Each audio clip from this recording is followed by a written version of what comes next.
Welcome to Metaphysical Hippie Chicks 2.0. I'm Susanna Masseri, psychic medium and author of Living Beyond Death. My co-hosts are psychic medium Annalisa Bastiani and ET experiencer Terry Scalia. We focus on grounded, honest conversations about consciousness, mediumship, channeling, ETs, psychology, and modern spiritual culture. Thank you for joining us. Welcome, everyone. Hello, Terry. Hello, Annalisa. Hello. Today, we are diving into one of the most fascinating and often misunderstood subjects, mediumship. We'll be answering some questions people ask most often, including what is mediumship? Why do people seek out a medium? How do you choose a reputable medium? And is everyone a medium? In our follow-up episode, we'll explore what happens at the moment of death, how the body transitions, what consciousness experiences after physical death, and what it means to exist in spirit form. Our goal isn't to convince anyone what to believe, but to share our experiences, answer common questions, and encourage you to think critically as you explore this subject. So let's get started. Alrighty. Here we go. What's the difference between a psychic and a medium? I think all mediums are psychic, but not all psychics are mediums. That's true. True. Like a psychic would be someone who could give you information about what's going on in your life and what's going on in your past, maybe what a potential future could look like, whereas a medium is talking to spirits and other entities. Psychics, they use energy just like we do. It's just not connecting with people in spirit or guides or other entities. And the predictions that they may make about the future is only one possibility. So if they predict something and it doesn't come true, doesn't mean that they were wrong. Exactly. It just means that things change. You may make different choices that will bring you a different outcome, because what they're seeing is one possibility out of a sea of possibilities. Right. That's why I really don't like doing future readings. Yeah. No, they can be really dangerous because if you tell someone, hey, I see this thing in your future and this is going to happen within the next 6 months and it doesn't happen, what could that do to a person? Yeah. Depending on what it is. It makes them make different choices even. Yeah, you have to make sure you explain to them that this is just a probability. Or a possibility. Possibility. And one thing is no one ever can predict someone's death. Right. Because you can get close, but I'm sorry. That's just not it. I'm not God. No. A lot of people would disagree with us in saying that we choose our time of death and that it's in our design, our life design of how we're going to die and when we're going to die. That's not always written in stone because we have free will. Right. On a very subconscious and unconscious level, we can change that. So we don't, it's so unpredictable that nobody can predict when someone is going to die. And I've been asked that, when is so-and-so going to die? I said, I can't tell you that. I'm not going to tell you. It's just like I'm not going to tell you lottery numbers. That's right. You can tell me I'm not going to get them anyway. I'll give you a bunch of numbers, but I don't know anything. Ask AI what the most popular numbers are. Exactly. I've done that. Does it work? I haven't played the numbers yet. It's a randomizer, so that would be cool. But it's told me what numbers haven't been played in a long time. Oh, interesting. Yeah. Oh, I like that. So. You'll have to share those with us. Go to casino with my cell phone. Another question that I get all the time is everyone a medium? And that's kind of a loaded question. It is. I guess the potential is there.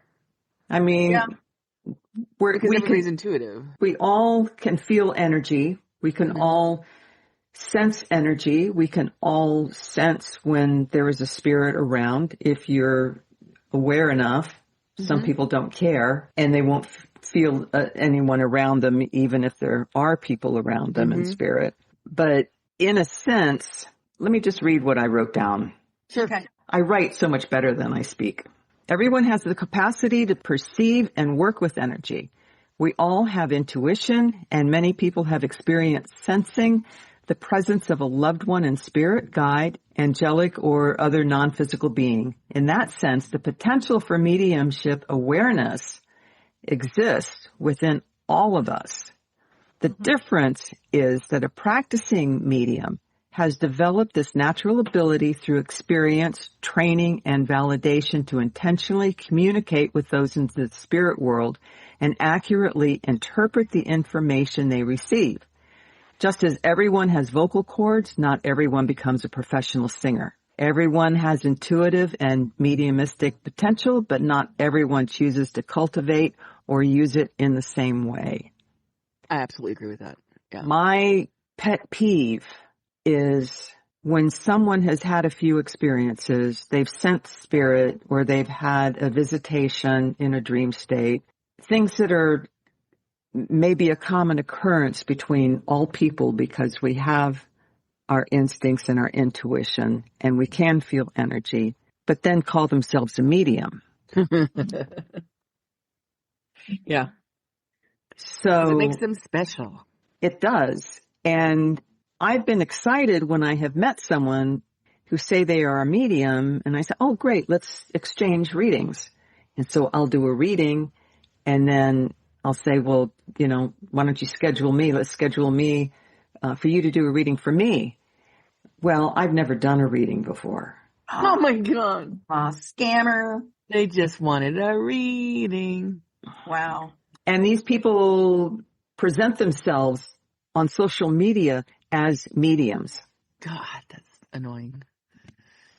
And that is my pet peeve. Don't call yourself a medium unless you have done the work. The training. There's training involved. Yeah. It's a lifelong process. Yeah. Yeah. So let's talk about the training involved in that, because I want to have mediumship abilities. And I do have mediumship abilities, but I want to develop the volume for it. Develop them. And there are so many classes or, training out there. And I'm scared. Well, years ago when I was looking into it, to doing it, I was scared that I was going to find something that somebody was just going to take my money and not teach me anything. Sure. So what do you recommend as far as how to find a good training? What am I trying to say? I know what you're saying. I know what you're saying too. It's word of mouth. A lot of times I trust word of mouth more than I trust somebody's, big ad on social media. Mm-hmm. I think you have to be drawn to it. I think you have to find what works for you, because I had plenty of opportunities here in my neck of the woods and I didn't feel like I was the right match for them. And then I found what was the right match for me in Florida, which didn't make any sense. It made no sense at all. Mm-hmm. I mean, the Berkeley Psychic Institute is right across the bay. Here I am flying to Florida. I mean, it kind of, I think your gut should lead you in some of this. Mm-hmm. And I think, and sometimes, this is going to be controversial, sometimes you don't need to pay money to take classes. Mm-hmm. But I will say the classes helped me immensely with finding the volume button.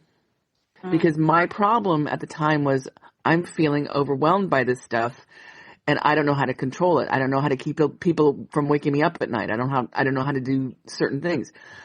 If you as a general public person just want to be able to talk to your loved one, I think you can do that. You don't have to become a trained medium to do that. Yeah. There are things you can learn to do. A lot of it starts with meditation. I think we'll probably all three agree on that meditation is one of the key ways to open up all psychic ability, especially mediumship.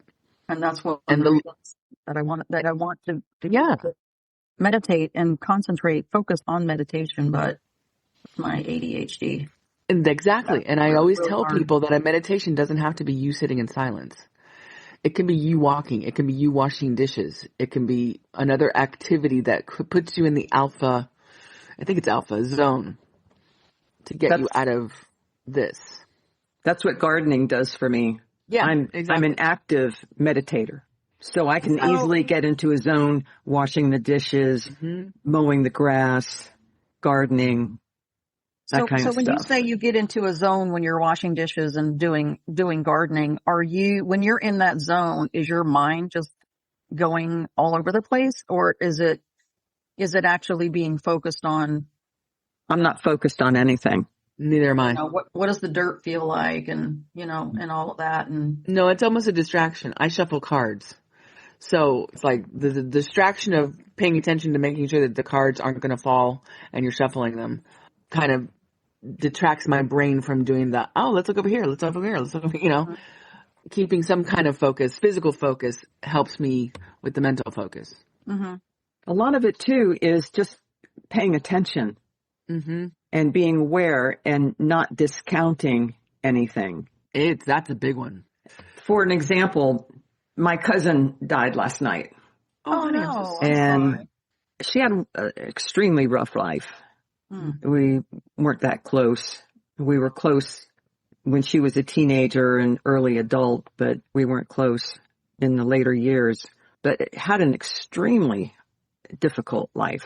And while I was writing things up for the show, doing some show notes, she came through. And I was getting information from her. I could feel her. I knew it was her. She's actually here right now. I can feel her too. And we were having this telepathic conversation. And even as long as I've been doing this, it was like, okay, am I making this stuff up? Exactly. Exactly. Because it's in your own voice. Right. It's in your own voice. But I'm not going to discount it. I'm just going to take that question. Is this me or is it really her?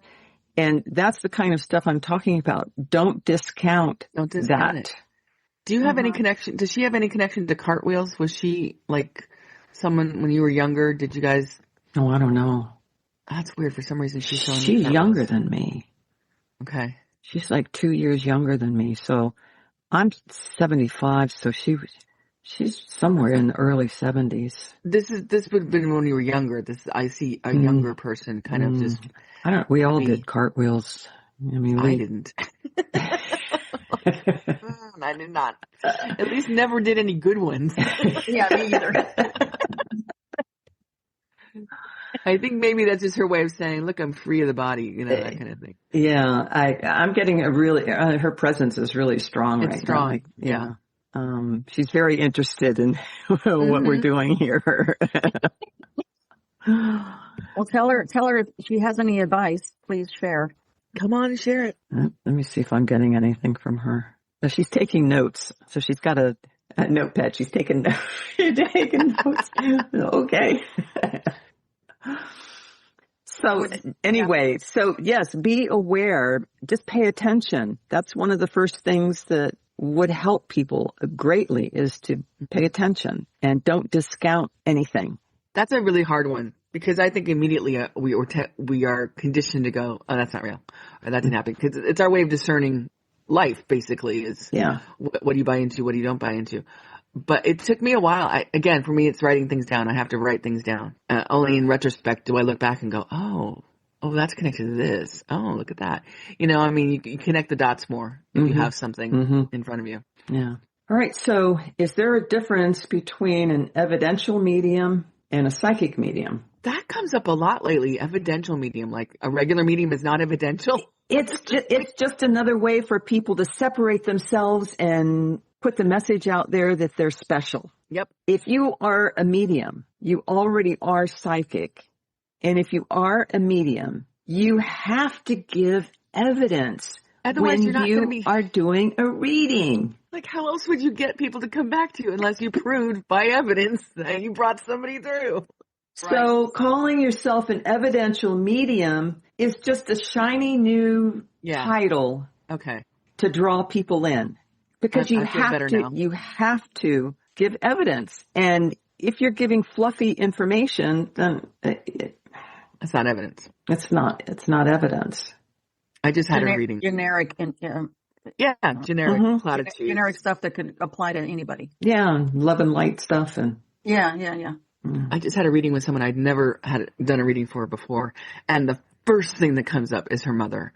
And I'm like, I have your mom. Is your mom passed away? She's like, yeah. And I said, it's not like, hi, honey, I love you.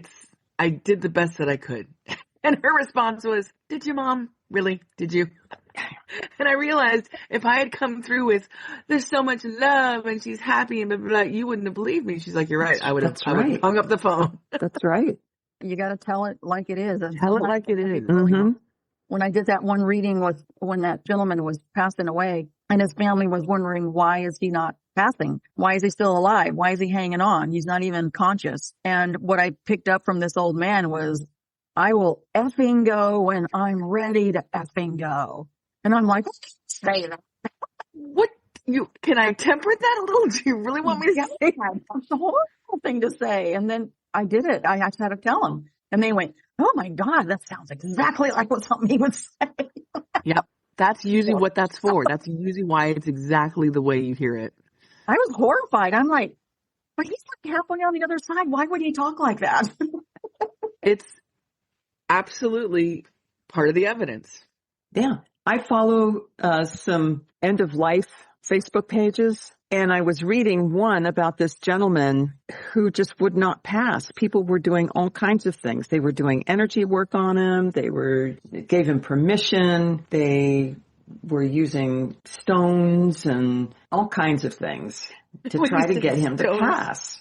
And he wouldn't pass. And they're saying, and they kept saying, well, he must be working on stuff. He must not be going because he still has some emotional things to work on. I immediately got, the man came through. I was going to go whenever the F I feel like going. Okay. Same thing. Same thing.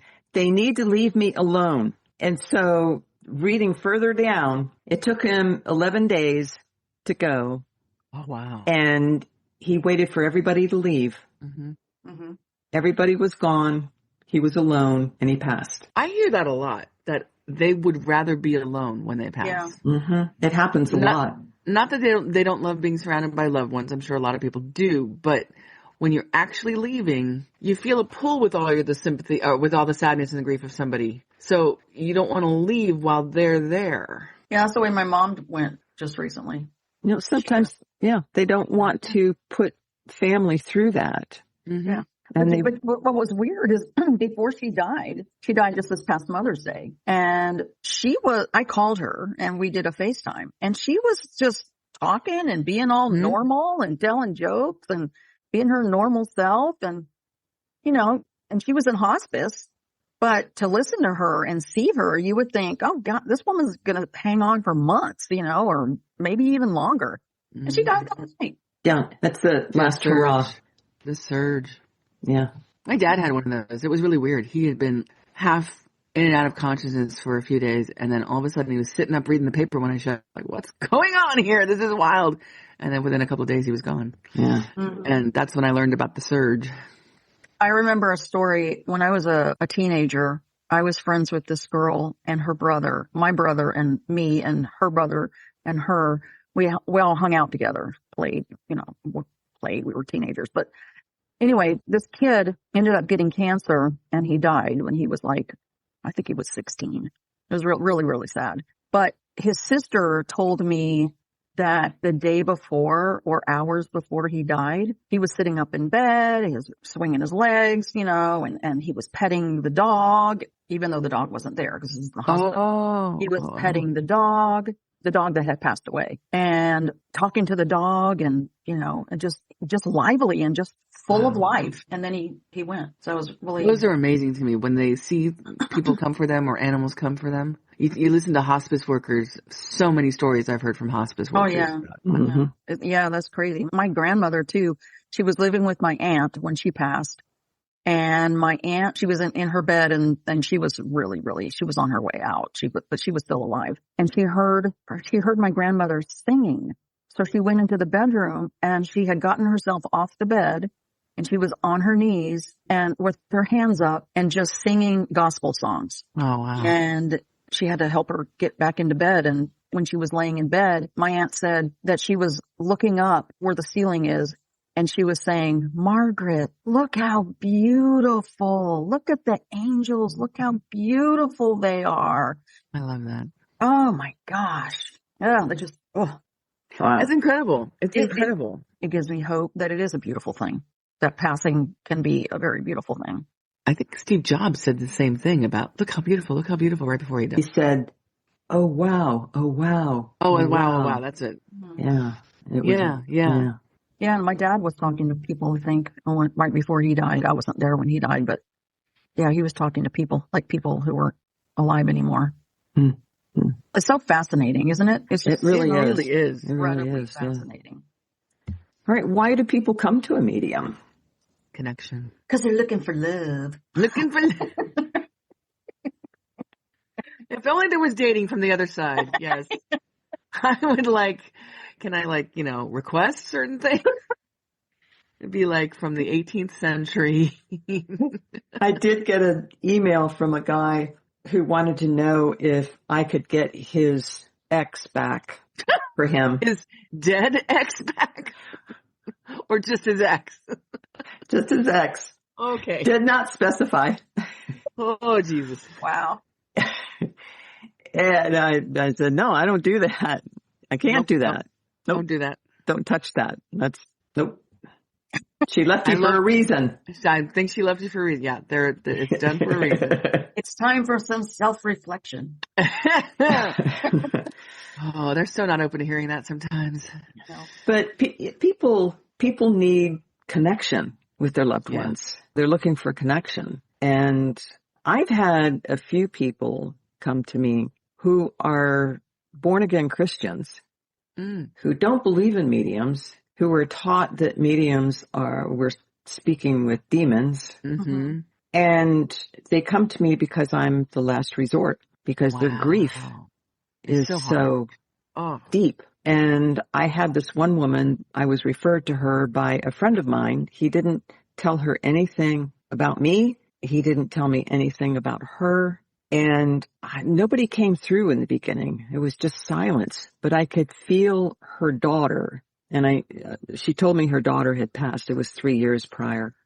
And she's been in deep grief for those 3 years. And I wasn't getting anything.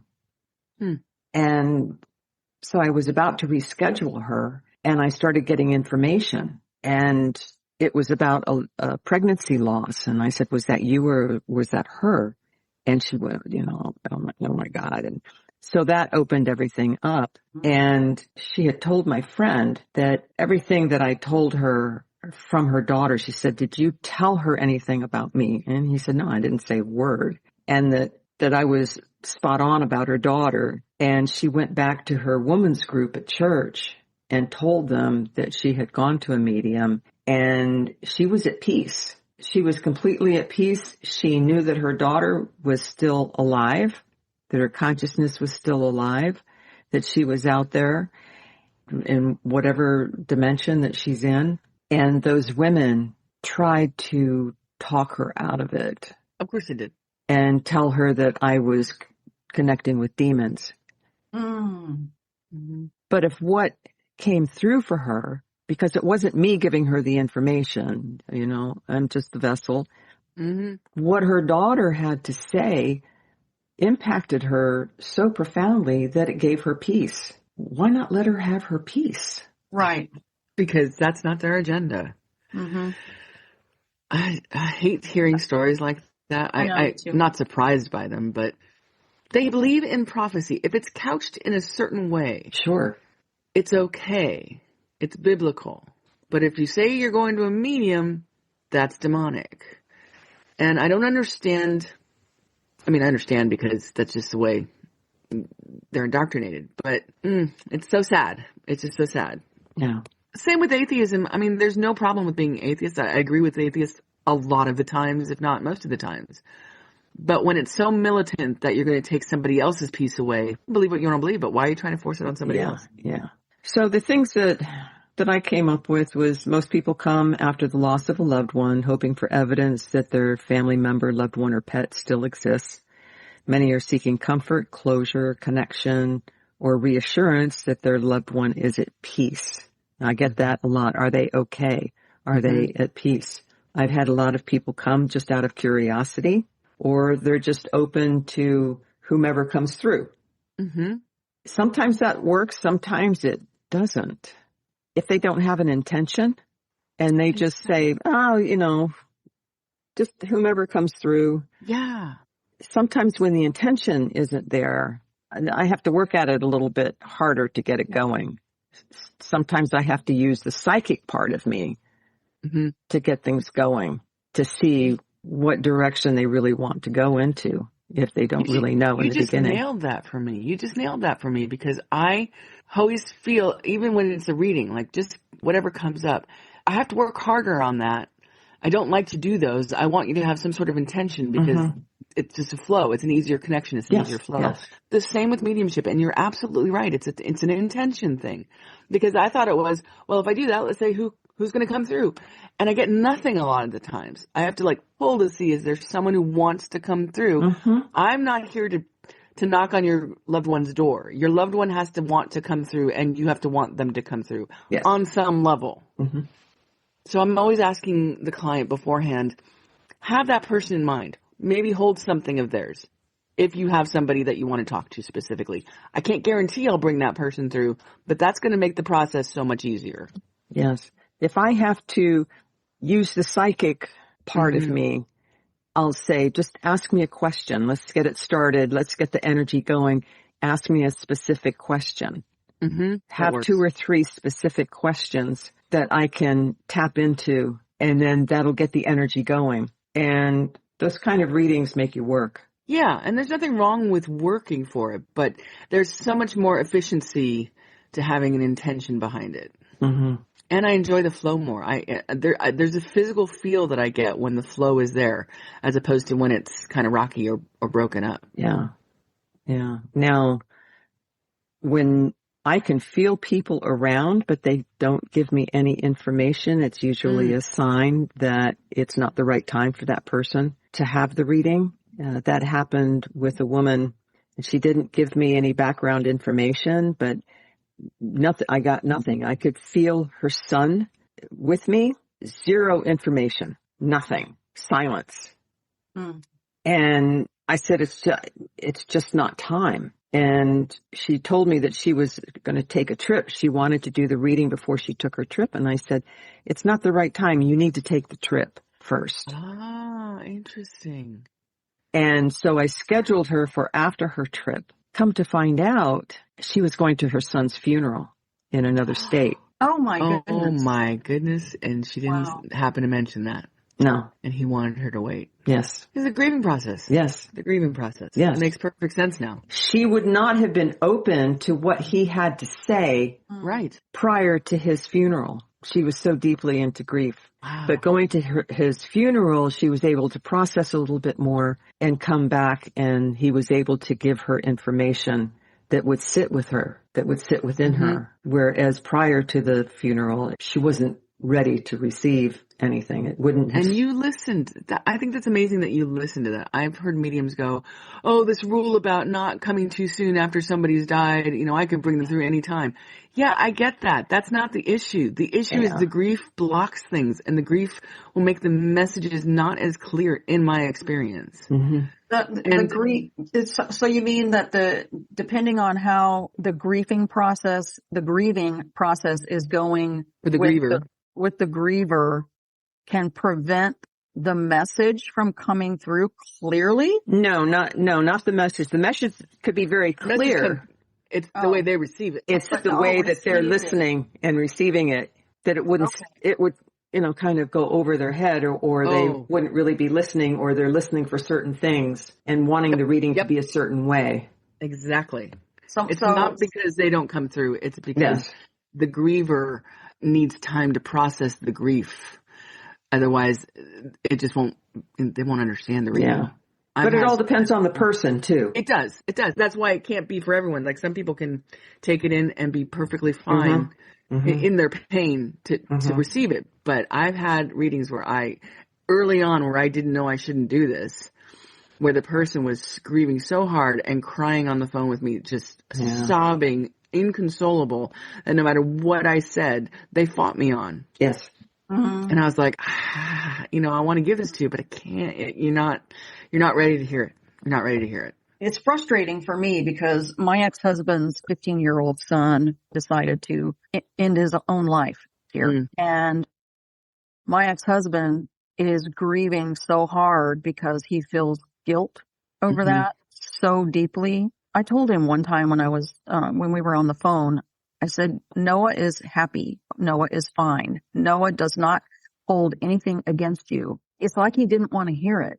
It's like, no, I have to blame myself for whatever. And he said, I said, I have a really good friend who's an amazing medium that, that you can talk to, and she may be able to bring Noah in for you and you can hear it directly from him. And he said, I'm not ready for that. I'm not ready for that. So it's frustrating because he's drinking himself to death over this. Like literally, I'm surprised he's still alive. Yeah. It's just awful. I want him to not feel that way anymore, but this is his journey. I guess, I just have to let him do this for himself. It's hard to watch when you know that he could hear from Noah himself. Yeah. That Noah does not blame him and is not angry at him. And he said, Noah hates me. I know he hates me. He hates me. And I'm like, oh my gosh. Yeah. It's heartbreaking. It is. Of course. I mean, and part of our spiritual conundrum is, do we help fix that, or do we allow him to have that karmic journey? I'm just one of those people that's probably going to screw up by trying to help. That's what I fix this for you. I know. I try to do that too, but then I have to stop myself and say, you have to stop yourself. It's not about me. This is about him. Exactly. It's about him and his journey and what he chooses. This is his decision. Right. Yeah. Right. Yeah. It's all about him. Watch. Yeah. All right. So that leads into, how do you choose a medium? Find someone who's dedicated to the work. Yeah. It's all about the work, not about them. It's a difficult thing, but again, your intuition is going to guide you, I think, a lot of times. First, obviously, talk to people who've had readings, and if they like their medium, do they like the experience? You're going to find sometimes a medium is all about the money, or sometimes a medium may be good, but not a good person. Oh boy, do we know that. Yeah, that's another podcast entirely. But I'd say for the most part, the ones that are genuinely there to help are going to have feedback from people that will say, hey, this person was really great. I highly, highly recommend the two of you. Aww. Highly recommend the two of you. The check is in the mail. And you, I mean, listeners, these women are extraordinary. Their abilities are amazing, and they are ethical, and they are honorable, and all the good things that you want in a medium. These women have that. So I highly recommend the two of you. And I'm not saying that just because I'm your friend. I've seen you in action. I've seen you. So you guys are amazing. So thank you. Thank you both so of much. you. So. Annalisa is the only medium that I will recommend to other people. I feel the same way about Sue. Oh, you just froze. Come back, Annalisa. Come back. Am I back? Don't go to the light. I'm coming. I swear. She's got that swirly thing behind her. That's what she's going to zip right into that swirly thing. Am I back yet? Oh God. Sorry about that. Internet be interneting. Yeah. All right. So I'm going to, Lord, I'm going to read what I have written. Okay. You look for someone who is genuinely dedicated to the work, not someone who is performative or claims a laundry list of spiritual talents or the ability to channel anyone in the universe. Run away, please, run away. This also applies to psychics and astrologers and channelers. Mediumship is about the client and the loved ones coming through. Our job is to provide evidence, information, and validation so you have no doubt about who is coming through for you.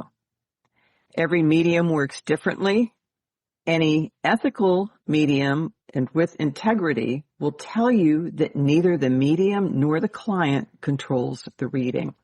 It is solely in the hands of spirit. You will receive information you need to hear and not necessarily what you want to hear. Run away if a medium tells you that you have negative spirits attached to you, and those who charge exceptionally high fees, regardless of how popular they may be. A higher price does not necessarily mean a better medium.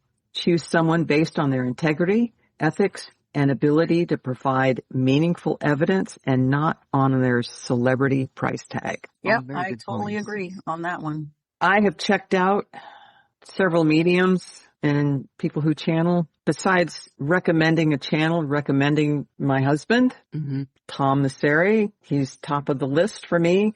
The only other channel that I personally would recommend is Elaine Thorpe in England. Oh, I love her.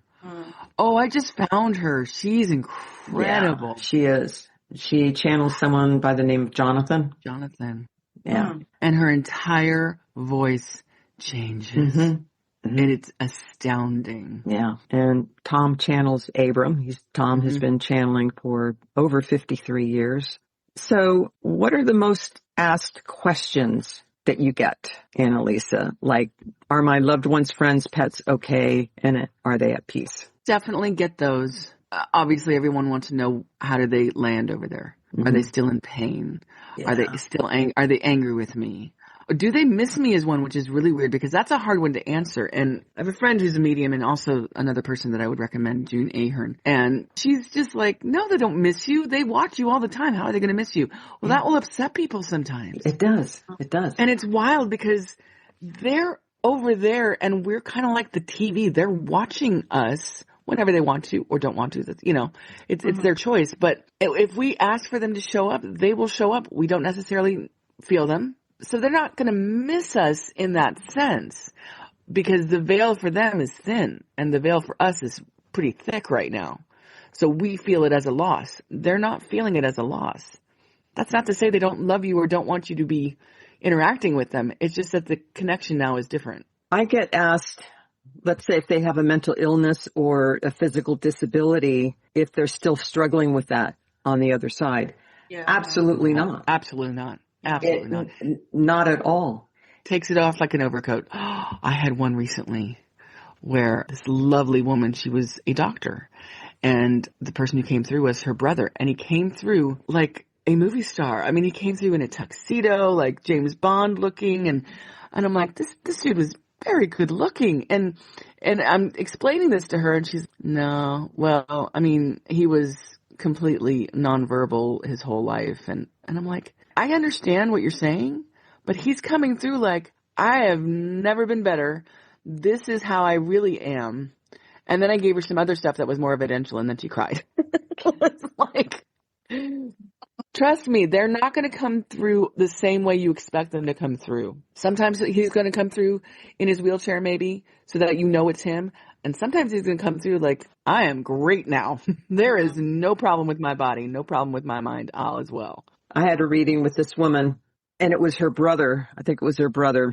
Same thing. I don't think it was her son. I think it was her brother. And he came through. He showed me being in a garage attached to a house, working on a dirt bike, and that he was dirt biking up and down hills. He was hiking. He was camping. He was traveling. And I said, what's the connection with the dirt bike? Why does he like this so much? And she said, that's not my brother. And I said, why wouldn't this be your brother? And she had said it because he was wheelchair bound his entire life.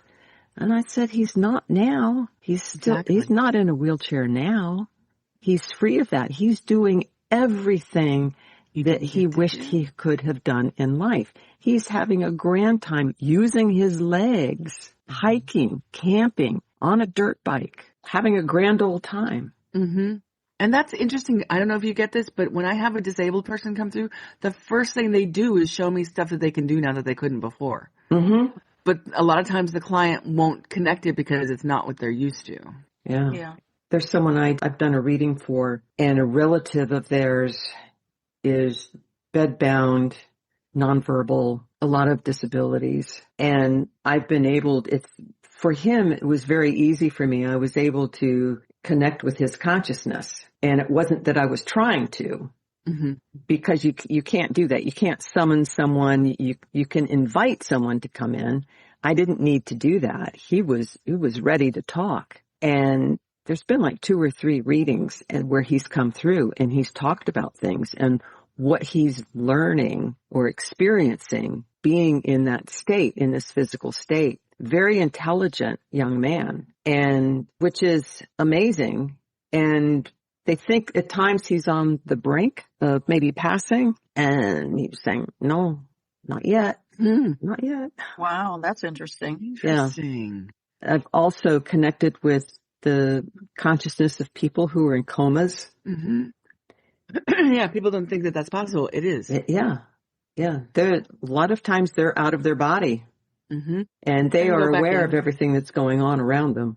They definitely hear everything. Yeah, I believe that too. Yeah, and some of them will come out of the coma and they'll say, I overheard this conversation, that conversation. And, the doctor said this, the nurses said this. That's amazing. Yeah. I love listening to near-death experiences of people. Whenever I'm feeling down and I need to connect and feel that love of the universe, I'll listen to near-death experiences. It's so true. I do that too.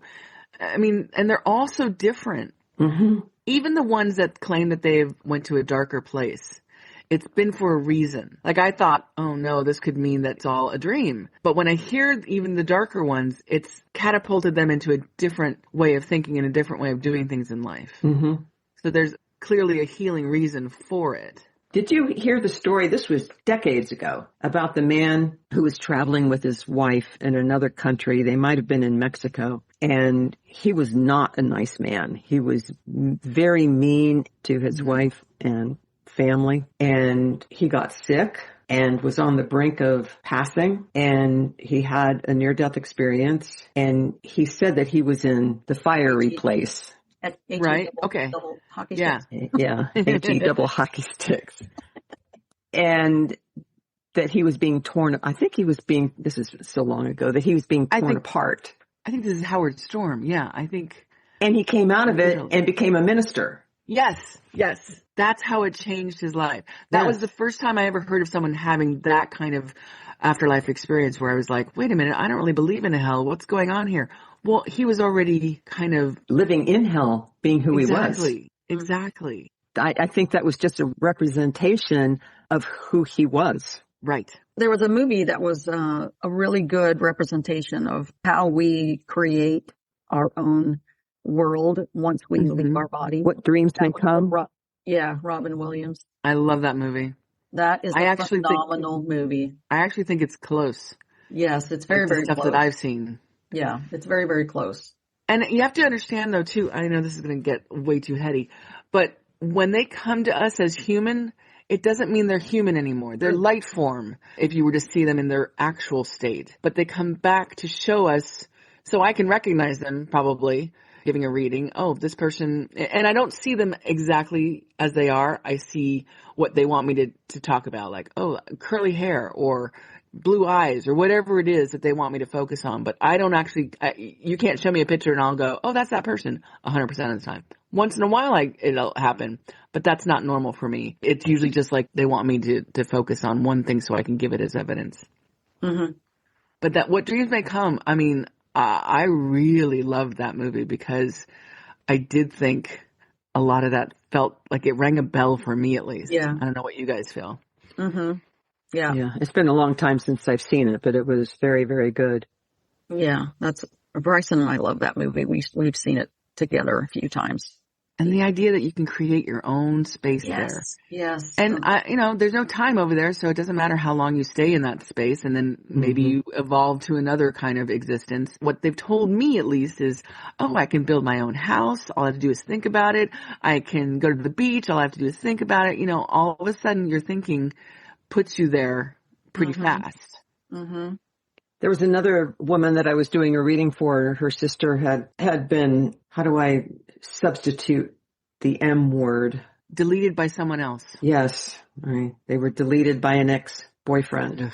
And she was showing me where she lived. She was extremely happy. She had this beautiful home on a lake.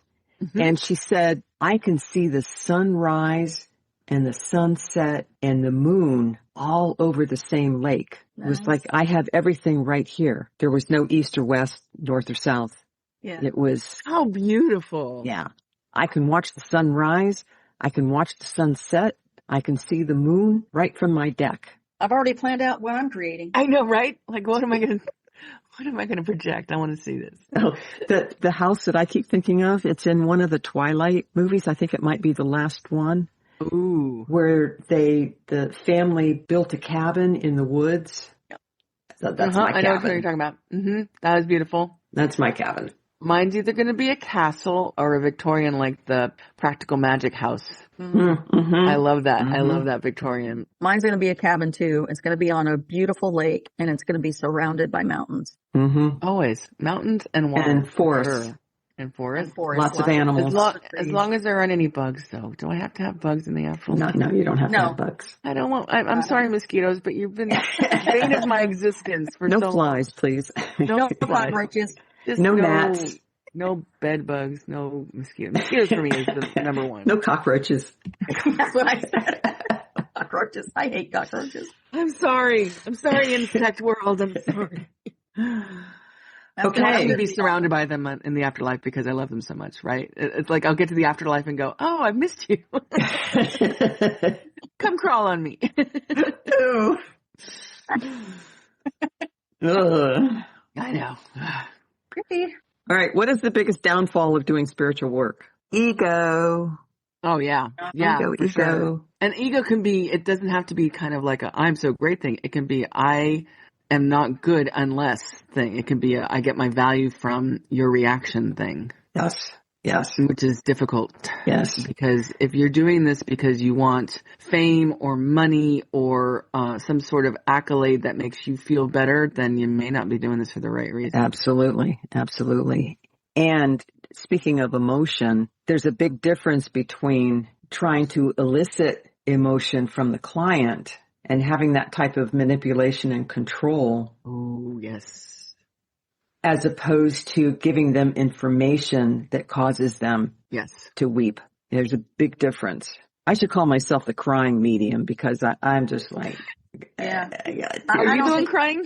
Yeah, I don't think I've ever heard her do a reading without crying. I get emotional. I do. It depends on the situation. Emotional. But I will start to tear up, yeah. Yeah. I mean, sometimes the energy of the people coming through, the intensity of their love just fills me.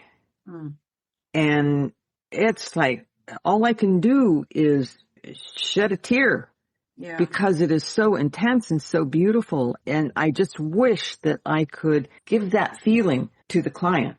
Yeah. Now, there was a reading.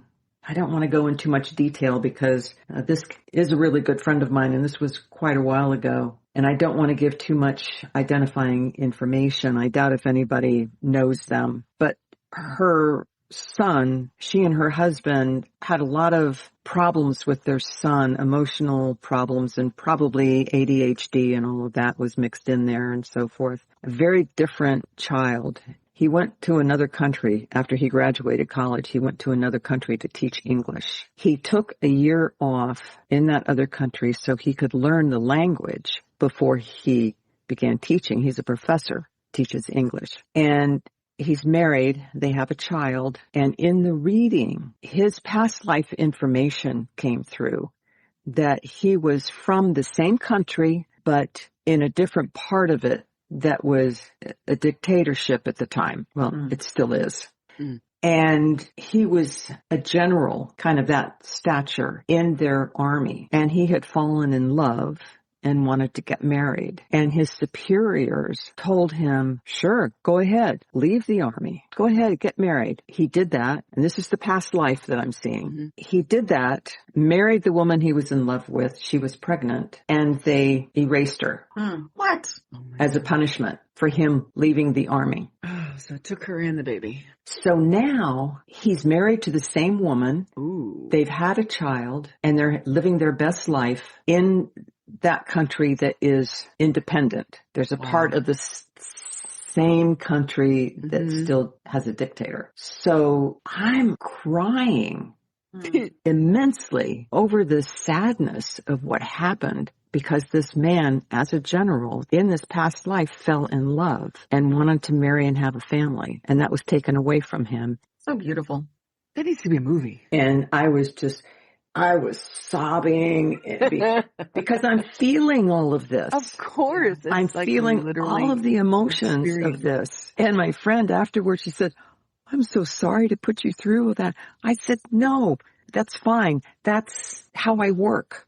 It's a release. It's all it is. You know, that's how I work. I feel the emotions of the people coming through. I feel the emotions of the information that I'm getting. I said, once it's over, it's gone. Mm-hmm. I don't hold on to that stuff. It's gone. It validates that we don't really lose anyone. Exactly. Yeah. They got to have a do-over. Yeah. Yeah. Yeah. It was one of the most incredible readings I have ever done for anyone. Yeah. That's amazing. It was beautiful. It was truly beautiful. So what I have written down is, I think a lot of it comes down to ego. Throughout history, people have taken ancient ideas, given them new names, and presented them as if they were groundbreaking discoveries. Sometimes it's to appear more knowledgeable, innovative, or to stand out from everyone else. Oh, Lord, have we seen that on social media? Oh, yeah. You'll see well-known personalities package these shiny new concepts into books, courses, or programs, making people feel as though they're gaining access to some exclusive secret. But if you look closely, many of these ideas have been around for hundreds, sometimes thousands of years. The name may have changed, but the underlying principle often hasn't. Right. Repackaged. Repackaged. In this world, it's so easy to scam people. Mm-hmm. Especially now with AI and all the technology that we're getting. Yes. It's a little Wild West out there. Yeah. I don't know what's real. I know. It's too close right now. I like to watch the videos where people are falling down. Those are hilarious. They slide down the driveway on ice. Schadenfreude. I love stuff like that. That is so funny to me. So be very careful in choosing a medium, a channel. Anyone who is very performative, I would say that's a big red flag. Big red flag. Anyone who charges an enormous amount of money is another big red flag. And charging, I gotta say, for charging, I do believe in an energy exchange. So yes, absolutely. I do charge. Of course. And it's, but make it reasonable. Make it reasonable in what you think you're worth. Yes. But it doesn't have to be like, I've seen impossible prices and like, what are you promising? You can't promise stuff. Because you can't promise someone's going to come through. You can't promise, although there are those psychics that say, I can bring anybody through you want. I find that manipulative. I do too. And it's performative to me too. I can bring through a celebrity. Are you connected to that celebrity? Why would that celebrity want to talk to you? It's just questions. I just don't think that I should be knocking on dead people's doors just because you were a fan. Yeah. No, I have had celebrities come through. Me too. There was a woman who was a huge fan of Marilyn Monroe. And she had posters and everything all over her house, and Marilyn Monroe came through for her. I love that. Actually, I've had a feeling of Marilyn's energy, and she's incredible. Yeah. You know who else is, Janis Joplin loves mediums. Really? Yes. How cool is that? Yeah. John Lennon was coming through a lot of people for a while there. Mm-hmm. And I believe it. The ones that I had heard, I was like, wow, that seems legit, actually. Because he was into this before he passed, too. I think he was into the spiritual stuff. Yeah, I'm sure he was. Seems like that kind of personality. Mm-hmm. Okay, anything you want to add to that? Try to leave the expectations at the door. Yes. It may not be what you expected to hear, but it's almost 100% always healing in some way. Yes. Yeah. It can be a very healing process and experience, but do not judge and do not expect and do not try to control a reading because you do not control the reading. I do not control the reading. Any medium does not control the reading. We don't have any control over the information that's given. We are just here to be the interpreter. And in terms of the connection, sometimes if you automatically hear something and go, nope, that'll block the energy. That'll make it, at least for me, it's harder for me to connect if you're constantly saying, nope, to something. Yeah. If it's no, I'm wrong, fine. But you can say that without blocking the energy. Yes. Yeah. Some people don't understand that mediumship is a process And sometimes it depends on the energy of the person in spirit form when they come through. Sometimes it takes a little bit for the energy to get going, like a fan when you first turn on a fan. True. Takes a little bit to get going. Some have incredible energy where they come in and it's boom, boom, boom, boom, boom, boom. The information is fast and it comes in clearly. They're strong. It all depends.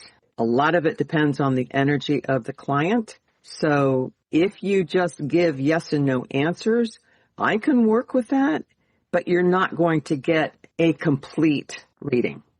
Yeah. Because once I ask a question, if the answer is yes, because, let's say, for an example, someone shows me a package of juicy fruit gum, and I said, what's the connection with the pack of gum? I'll say, does the gum mean anything to you? Yes. If that's all you're going to give, if that's all you have, okay, I'll move on to see what else they have to say. But if you say, oh yeah, that was Uncle Joe's favorite gum and we put the gum in his coffin with him, then that opens the door for more information. It's not like we're fishing for information. It's the doors that are open through this process. Exactly. Exactly. Some of the other things that people go through, and this is not their fault, it's going to happen, is the psychic amnesia. Yes. It happened to me, and I'm a medium. So I went to a medium in San Diego. What is that? It means someone gives you something, and you go, I can't place it. I don't know anything about it. I don't know what you're talking about. Yeah. And then after the reading, you realize, oh my God, that means this and this and this. Like you'll put it together afterwards. Oh. But at the time, you're kind of leaving the medium hanging because you can't connect it. Yeah, you just go blank. Go absolutely blank. And this woman, God bless her, I had to call her 10 years later to tell her. I found her again and I was like, oh my God, when you said this to me, it was this and I didn't even see it. Blah, blah, blah. So she had brought through my grandfather, and I wasn't doing this professionally at the time. I was just kind of someone who was interested in learning about it. She came highly recommended and she was amazing. And so she kept bringing through my grandfather who said something about a flower. He's showing me a flower, and she may have even said the name, but no, if she had said the name, I would have understood it. But she described the flower. She goes, it's a lily of some kind and blah, blah, blah. And I'm like, no, flowers are not my thing. So I don't know why he's bringing through that flower. Totally dismissed it. My nickname growing up was Tiger Lily because I loved Peter Pan so much. If she'd come through with specifically a Peter Pan reference, that might have clicked. But the flower Tiger Lily did not transfer to the character Tiger Lily. And it makes no sense. It's stupid. It's stupid, but that's what the amnesia is like. Oh, yeah, yeah. Is that the fault of the grandfather? Maybe if he had brought through the Peter Pan. If he had showed her a visual of Peter Pan or maybe something Native American and said flower, who knows? Who knows what I would have gotten by that? I don't think it's anyone's like. Well, I don't mean like fault. Yeah, like yeah. But go ahead. No, I'm done. Oh, there was a woman that I was doing a reading for, and her aunt had come through with some other family members, and she had a dog with her, but I saw the energy of the dog. I didn't see the actual dog of what it actually was.